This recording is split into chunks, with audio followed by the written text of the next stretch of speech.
ডেটটা ছিল 5ই আগস্ট। সেদিন ছিল বাবা মায়ের অ্যানিভার্সারি, মানে আমার শ্বশুর মশাই আর আমার শাশুড়ি মায়ের 26th অ্যানিভার্সারি। তাই আমরা সবাই মিলে প্ল্যান করেছিলাম ওনাদেরকে একটা ছোট্ট সারপ্রাইজ দিব। সারপ্রাইজটা সেরকম কিছুই না, কেক কাটাবো আর লুচি তরকারি করব।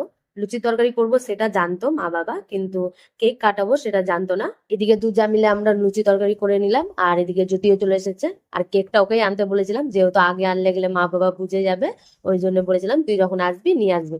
কিন্তু ভাবতে পারিনি যে এত দেরি করে আসবে, প্রায় 10:30টার সময় এসেছে ও। আর এই ভিডিওটা আমি করছিলাম মা বাবার মুখের রিয়াকশন দেখার জন্য, কিন্তু বিশ্বাস করো দুজনের মধ্যে একজনের মুখে আমি কোনো রিয়াকশন দেখতে পাইনি। তারপরে আবার কি, মাকে বললাম উঠো রেডি হয়ে নাও। প্রথমে তো না না করছিল, তারপরে অনেক বলার পর রেডি হতে গেছে। ততক্ষণ আমি কেকটা সাজিয়ে নিচ্ছিলাম। কেকটা নিয়েছিলাম আমি কেক বাইট থেকে। আমার বাড়িতে এরকম কোনো অনুষ্ঠান হলে যেখানে কেক কাটতে হবে, আমি সেখান থেকেই অর্ডার করি। খুবই সুন্দর টেস্ট, দামটাও বেশি না।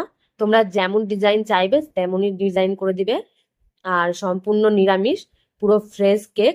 পেজের স্ক্রিনশটটা আমি দিয়ে দিলাম, তোমরা পেজে গিয়ে মেসেজ করবে, তাহলেই হয়ে যাবে। তারপরে বাবা মা রেডি হয়ে চলে আসলো, আর দুজন এত লজ্জা পাচ্ছিল যে হাত ধরে কেকটা কাটবে, সেটার জন্য প্রচন্ড লজ্জা পাচ্ছিল। তাই আমি দুজনকে হাত ধরিয়ে দিলাম। তারপরে কেকটা কেটে নিল। কেকটা কেটে নিয়ে দুজন দুজনের মতো চলে যাচ্ছিল। তখন আমরা আবার সবাই মিলে বলি যে একে অপরকে কেক খাওয়াও। তারপরে কেকটা খাওয়াই একে অপরকে। আর সারপ্রাইজটা পেয়ে নিয়ে বাবা মা দুজনেই অনেক খুশি হয়েছিল। মুখে বলিনি, কিন্তু ওনাদের মুখ দেখে বোঝা যাচ্ছিল বাবা মাদের জন্য ছোট্ট কিছু করলেও ওনারা অনেক খুশি হয়, যেন অনেক বেশি কিছু করে দিয়েছি আমরা। তারপরে আমি সবাইকে কেক দিয়ে দিলাম, আর আমি নিজেও খেয়ে নিয়েছি।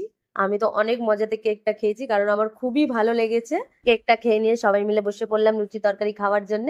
তারপরে পাপান আর জ্যোতি চলে গেলো বাড়ি। ব্লগটাও আমি এখানে শেষ করছি, দেখা হবে নেক্সট ব্লগে। এখনকার জন্য টাটা।